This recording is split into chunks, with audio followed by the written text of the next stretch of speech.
পিতা শোনো শোনো প্রাণ পিতা, আমারও জন্মেরও কথা, আর যে কথাগুলো আপনাকে আমি বলবো সবই সত্য কথা। ওরে উত্তর ফুলের বাণী রায়াত হংসয়র কেলি করে।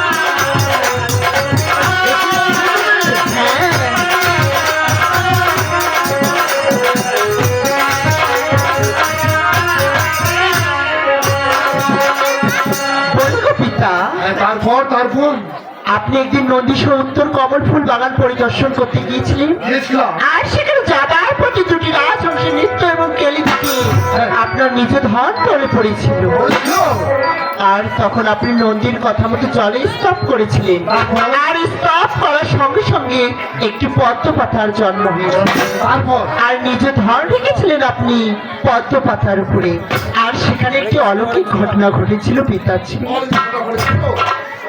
পদ্ম পাতা লালা বইয়া ধন ছিল পাতালে গিয়া,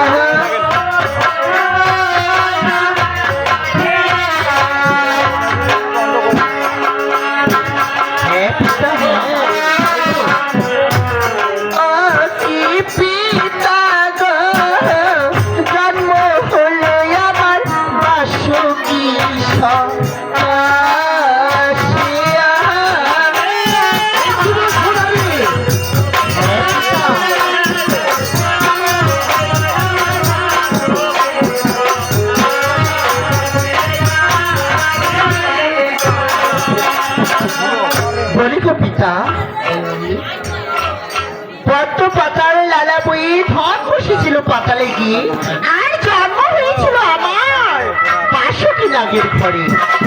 আর যখন জানতে পারলাম আপনি আমার পিতা, তখন আমি আপনার দর্শনে এসেছি পিতা, আমাকে আশীর্বাদ করুন পিতা। এবার আপনার বিশ্বাস হয়েছে পিতা? আমি বুঝতে পেরেছি, তবে একটি কথা বলো পিতা। তুমি আমার কাছে কি বর চাও? পিতাশ্রী, আজ আমি ধন্য শুধু আপনারই জন্য। আপনি আমায় কন্যা বলে স্বীকার করেছেন, তাই বলি কি পিতা, আপনার দর্শন পেয়ে আমি মুগ্ধ হয়েছি, তাই একটিবার যদি মাতা পার্বতীর দর্শনে আমায় নিয়ে যেতে।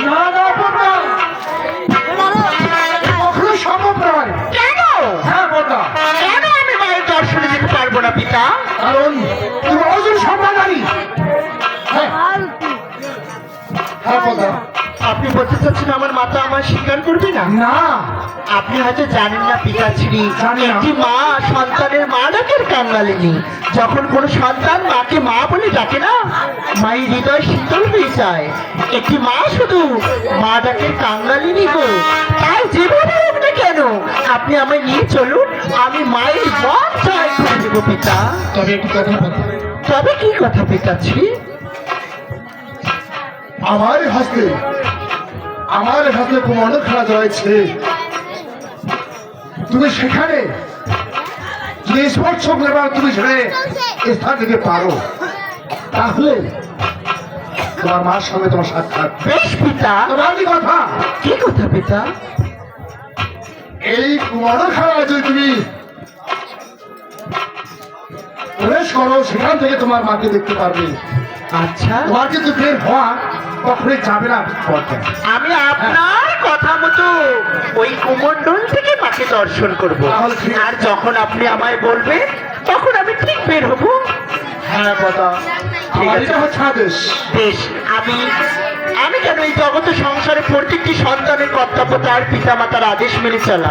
তাই আপনি আমার পিতা, আপনার আদেশে আমি এক্ষুনি আপনার কুমণ্ডলীতে প্রবেশ ঠিক করছি। আছে কথা, আমি খবর শুনে তুমি সেখানে প্রবেশ করো।